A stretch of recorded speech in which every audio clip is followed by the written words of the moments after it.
Ikinagulat ng maraming motorista ang pagsasara ng ilang U-turn slots ngayong araw. Paliwanag ng MMDA o ng Metro Manila Development Authority, madalas daw kasing nagdudulot ang mga ito ng mabigat na daloy ng traffic.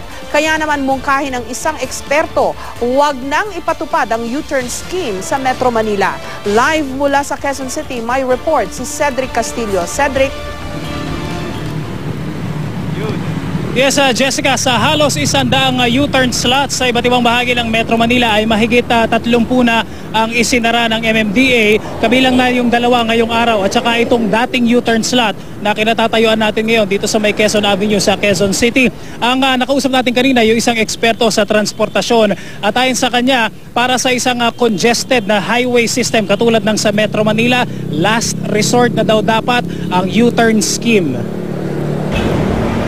Alas 3:30 ng hapon, walang patid ang dating ng mga sasakyan sa northbound lane ng C5. Para kumaliwa sa U-turn slot na ito, makalampas lamang ng Eastwood sa Libis, Quezon City. Isang lane lamang ang nakalaan para sa mga mag-U-turn. Pero sa dami ng lilipat sa kabilang panig ng C5, tila nangalahati ang 4 lanes na northbound ng highway. Hindi pa man sumasapit ang rush hour. Nagkakaroon ng walang hindi bigaya, nagkakaroon ng aksidente. Minsan nakokupado nila hanggang third lane, first lane. Kaya nagkakaproblema.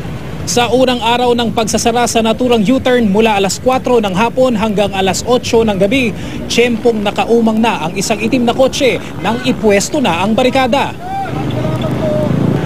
Ang ilang driver na mga sasakyang patay-sindi ang signal light habang papalapit sa nakasanayan ng U-turn slot, tila nabulaga. Di maintindihan, dati bukas, sa ngayon sarado na naman.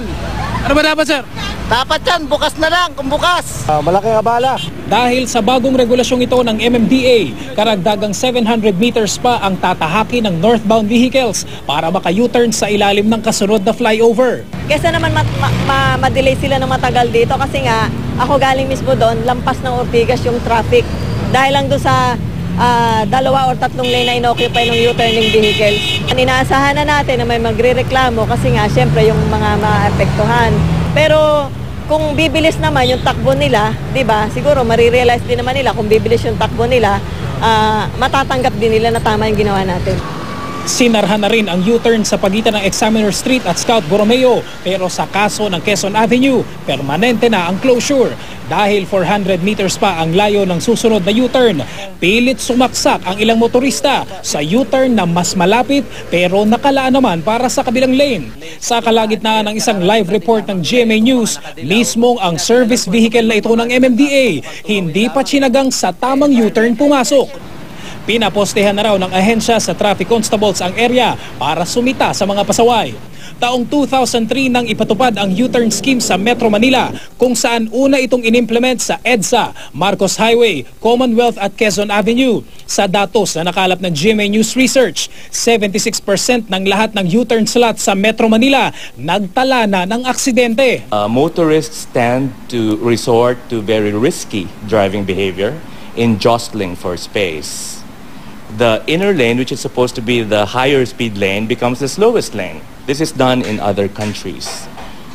But it assumes that there is ample space for the U-turning facility. You don't put up a U-turn slot in a very cramped location. If you do that, that would be total chaos. Mungkahi ng transport expert na nakausap namin, hanapan ng ibang solusyon ang trapiko at kung maaari, huwag nang ipatupad ang U-turn scheme sa Metro Manila. For me, it's a desperate measure. And it should not be. There are other options. Maybe we should go back to good, smart traffic signal systems. Because that will also teach our people to learn how to wait. Jessica, initially ay 3 U-turn slots dapat ang isasara ng MMDA ngayong araw. Pero itong particularly yung C5 Katipunan Boni Serrano U-turn slot sa may area niya na hindi mo na isinara ng MMDA dahil napag-alaman nila na halos 2 kilometro raw ang magiging diversion ng mga mag-U-turn sa bahaging yon. At sa ngayon ay for evaluation daw itong ginawang scheme ng MMDA. Ibig sabihin, pag-aaralan daw nila sa mga susunod na araw o mga linggo kung magiging maganda ba ang resulta nito sa daloy ng trapiko. Jessica. Okay, Cedric, may sapat bang information na campaign bago isinagawa yung pagsasara ng mga U-turn slots na yan?